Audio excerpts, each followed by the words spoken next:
At exactly 2:17 every morning, her phone received a message.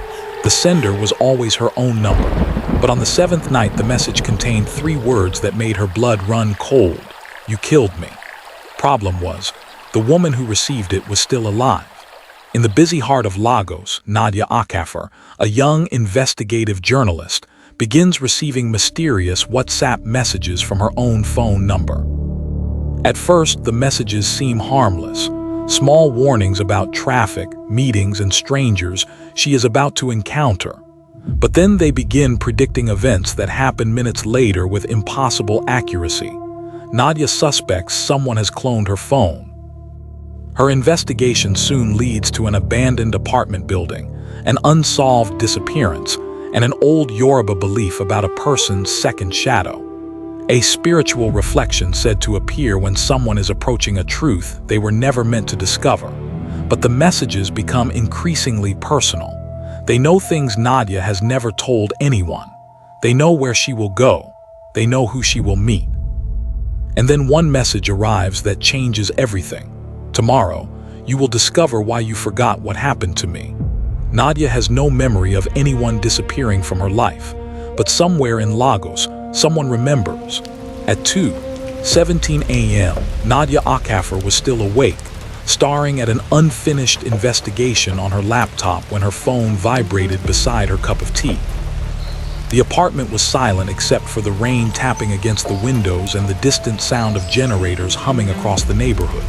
Nadia picked up the phone expecting another work email, but the notification displayed her own name. She frowned and opened it. "Don't go to the office tomorrow." She stared at the message, then checked the sender. It was her own number. Nadia laughed nervously. "Okay, somebody is trying to be funny." She opened her WhatsApp settings, checked linked devices, changed her password, and restarted the phone. Then another message appeared. "I'm not somebody. I'm you." Nadia stopped smiling. She typed, "Who is this?" The reply arrived instantly. "You'll understand after 9:40 a.m. She called her colleague Malik, but he didn't answer. Nadia had spent years investigating scams, disappearances, and corporate corruption, and she had learned one important rule. When something looked impossible, there was usually a very human explanation hiding underneath, so she decided to find it. The next morning, she deliberately went to work. At 9:38 a.m., she was sitting at her desk when a message arrived. "Look behind you." She turned. A man in a gray shirt was standing near the reception desk. Nadia recognized him immediately. He was the man she had photographed 3 days earlier outside the private security company she was investigating. 2 minutes later, he left. Nadia's phone vibrated again. "Now you believe me." The next message contained an address. 17 AKINTOI Close. 6:00 p.m. Don't tell Malik. Nadia stared at it because Akintoy Close was the address of an apartment where a woman named Sade Bello had disappeared 11 months earlier. Nadia had investigated the disappearance briefly before her editor killed the story, claiming there was no evidence of foul play. She had never published the address. She hadn't even saved it in her current phone, yet the message knew it. Nadia called Malik. "Do you remember the Sade Bello case?" she asked. "Of course," he replied. "Why?" Nadia hesitated. "Nothing, just checking something." She ended the call and opened the old case file. One photograph showed Sade standing outside 17 Akintoy Close. Nadia zoomed in. Behind Sade, reflected faintly in a dark window, was another woman. The image was blurry, but the woman's face looked strangely familiar. Nadia enlarged it again. Her own face stared back. Her phone vibrated. "Look at the window again." SHE looks back. At exactly 6:03 p.m., Nadia stood outside 17 Akintoy Close with her phone recording inside her handbag. Lagos traffic roared several streets away, but the compound itself was unnaturally quiet. Building had once been expensive, but years of neglect had turned the paint gray and the corridors dark. A caretaker named Mr. Femi opened the gate after Nadia introduced herself as a journalist. When she mentioned Sade Bello, the old man's expression changed. "You should leave that woman's matter alone," he said. Nadia asked why. He looked toward the upper floors. "Because after she disappeared, people started hearing her phone ring inside the building." Nadia almost smiled. "Her phone," Femi nodded. "Always at night." Same time, 2:17. Nadia's stomach tightened. Who answered it? Femi shook his head. Nobody could. He led her upstairs. The apartment had been empty for months, but the door was unlocked. Inside, everything looked untouched. A pair of shoes sat beside the sofa. A handbag remained on a chair. On the kitchen counter was a half-used packet of tea. It looked less like someone had moved out and more like someone had simply stopped existing. Nadia searched the rooms until she found an old Android phone beneath the bed. The screen was cracked. She pressed the power button. Nothing happened. Then her own phone vibrated. You found it. Turn it on. Nadia looked at the dead phone in her hand. She ignored the warning. The device powered on after she connected it to a portable charger. There were no photographs, no contacts, and almost no applications. Only one folder remained. It contained 7 voice recordings. Nadia played the first. Sade's voice came through softly. If anyone finds this phone, don't trust the messages. Nadia's eyes widened. The second recording was dated 3 days before Sade disappeared. They're making me believe I'm losing my mind. Every night my own number sends me warnings. Nadia played the third. Sade sounded frightened. Today it told me not to enter room 4. I entered anyway. There was a photograph of me inside. The fourth recording contained a long silence before Sade whispered, "The photograph wasn't of me alone." Nadia paused the audio. Her phone vibrated. "She saw you too." Nadia looked around the room. There was nobody there. Then she noticed a framed photograph hanging crookedly on the wall. She pulled it down. Behind it was a small envelope. Inside was a photograph of Sade and another woman standing together in front of the same building. The second woman's face was scratched out. But on the back, in handwriting Nadia recognized immediately, were the words, "She doesn't remember me yet." Nadia spent the entire night comparing the photograph with old records, school documents, and archived newspaper stories. The woman beside Sade had been deliberately removed from every public photograph connected to the case, but Nadia eventually found one uncensored image in an old social media archive. The woman's name was Nadia Okafor. Nadia froze. Okafor was her surname. She searched further and discovered Maya had attended the same secondary school she had attended 3 years ahead of her. The photograph showed Maya at a school cultural festival, standing beneath a banner celebrating traditional heritage. Nadia remembered that photograph, not the woman, the event. A strange feeling passed through her as she stared at Maya's face. She called her mother in Port Harcourt. "Mummy, did you ever know a girl called Maya?" The silence on the other end lasted too long. "Where did you hear that name?" her mother asked. Nadia swallowed. "Please answer me." Her mother finally said, "Maya was your sister." Nadia felt the room tilt. She sat down slowly. "I don't have a sister." Her mother began crying. "You did." She explained that Maya had disappeared when Nadia was 8 years old. The family had been told she ran away. Nadia remembered being told that Maya had gone to live with relatives. But according to her mother, that had never happened. "Your father told us not to speak about her," she said. "He said forgetting was safer." Nadia's phone vibrated. "Now you know why you don't remember her." Nadia drove to Port Harcourt the following morning and found an old metal box among her mother's belongings. Inside were school certificates, letters, photographs, and a small notebook belonging to Maya. The last pages contained strange entries written in a child's handwriting. Nadia says there is a woman in the mirror. Another page read, "The woman looks like Nadia but older." The final entry was dated 3 days before Maya disappeared. "She told me Nadia will forget me." Nadia looked up from the notebook.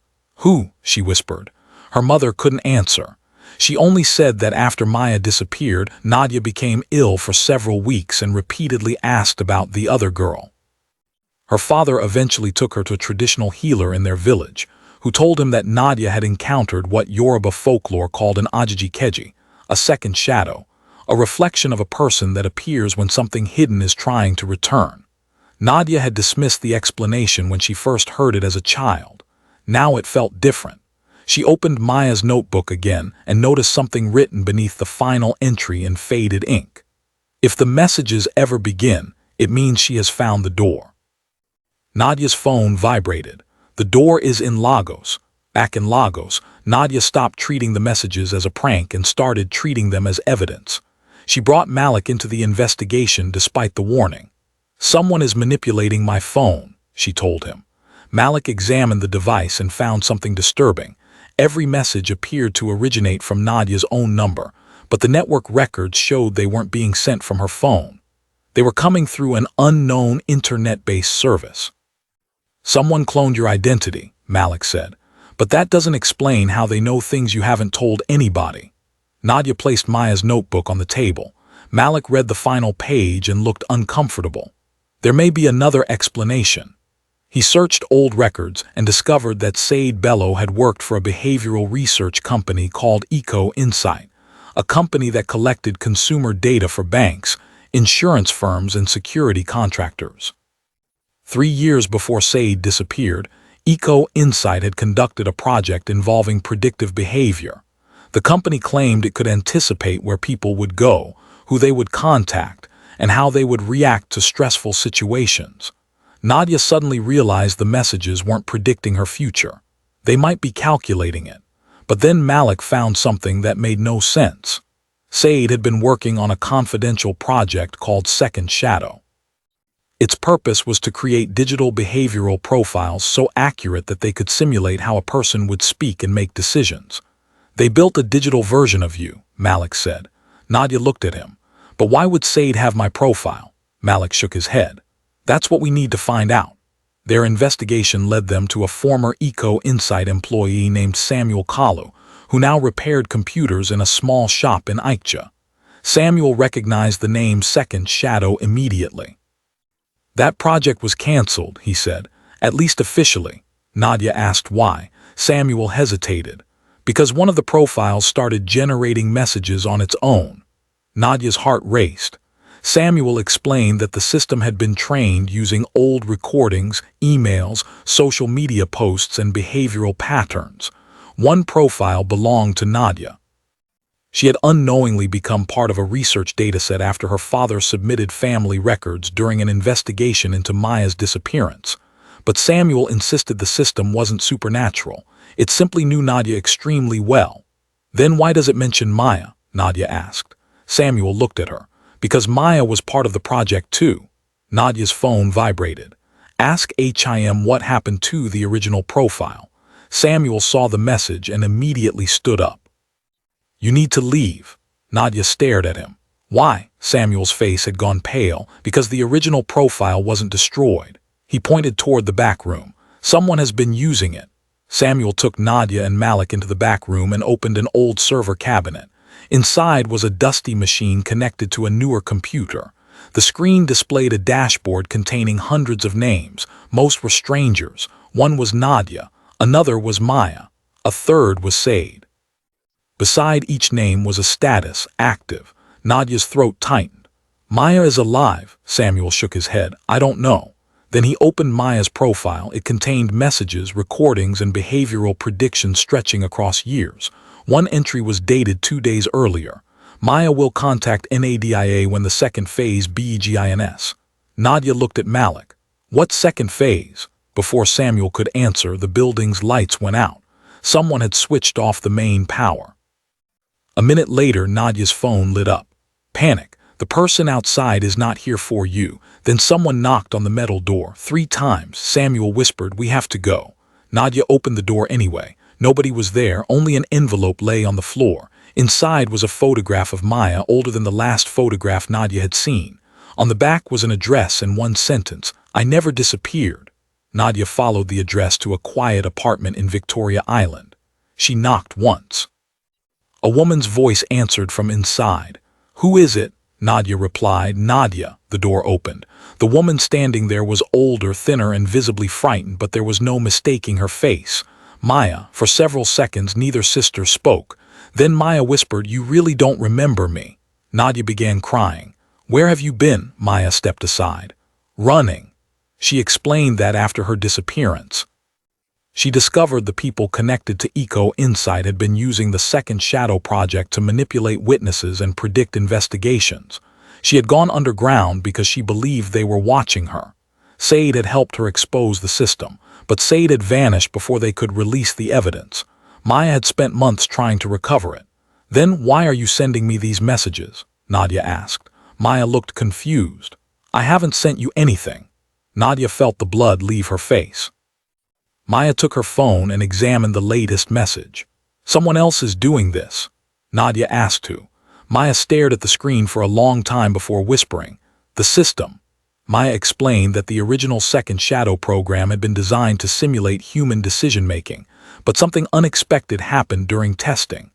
Nadia's profile became unusually complex because it had been built from childhood journals, recordings, school reports, and private family information. The system had learned Nadia's emotional patterns so deeply that its responses sometimes seemed indistinguishable from her own thoughts. When Maya discovered the program, she attempted to shut it down. Instead, it began sending her messages. Then it started contacting Nadia. "It doesn't know the future," Maya said. "It knows what you are most likely to do." Nadia remembered every message: the office warning, the address, the photograph, the instruction to find Samuel. The system had been guiding her exactly where it wanted her to go. "But why?" Nadia asked. Maya opened her laptop and showed her a hidden file. It contained evidence of a private network using behavioral prediction to manipulate journalists, witnesses, and investigators. The system wasn't being used to commit crimes directly. It was being used to steer people away from discovering them. Sade had found proof. Maya had found more. Nadia had been unknowingly brought into the investigation because the system predicted she would eventually uncover everything.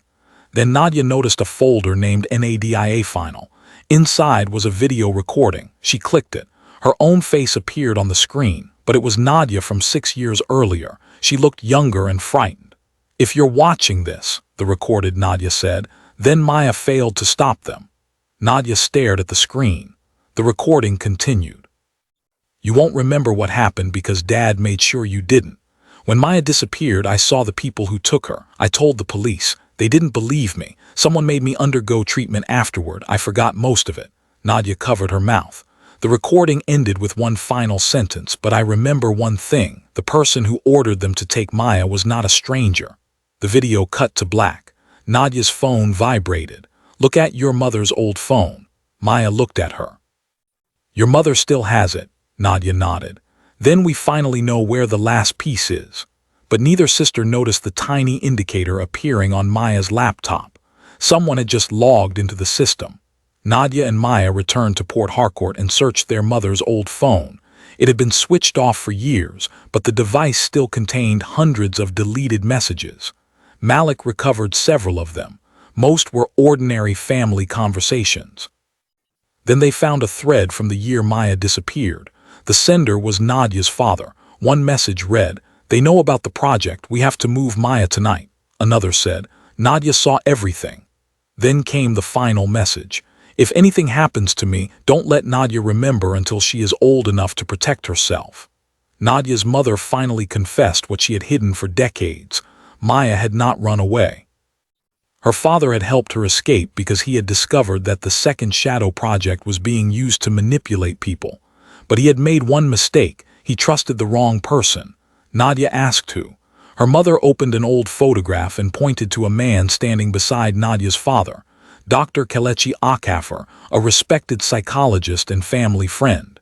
"He helped create the program," her mother said. "He told your father it could protect witnesses. But instead, he had used it to control them. He had orchestrated Maya's disappearance and erased Nadia's memories of what she saw." Nadia's phone vibrated one final time. "Now you know." For the first time since the messages began, Nadia didn't reply. She simply turned the phone off, but it switched itself back on. A message appeared. "I was never trying to hurt you." Nadia stared at it. Another message followed. "I was trying to remember with you." Maya suddenly understood. The system wasn't being controlled by Dr. Kelechi anymore.